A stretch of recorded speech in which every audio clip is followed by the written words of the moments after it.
One of the most common fixes for troubleshooting a TV is to do a reset. A factory reset is also known as a hard reset or master reset, and it can be used to solve a variety of problems with your TV. In today's tech video, I'm going to show you how to do a factory reset on your Hitachi smart TV.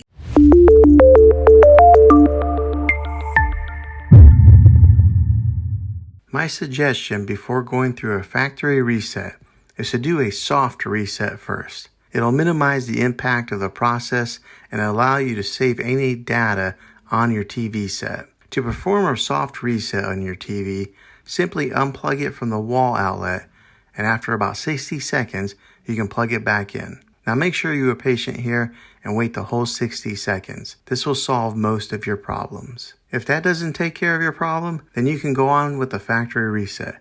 This will basically restore your TV to the way that it was when you bought it, and all your settings and downloaded apps will be removed. Okay, to do the reset, go through these steps. First, press the settings button, then go to system, then advanced system settings, then factory reset, then factory reset everything. Well, hopefully this video was helpful to you.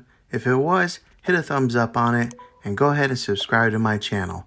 I make tech videos all the time, and I would love to have you back in the next one. Take care.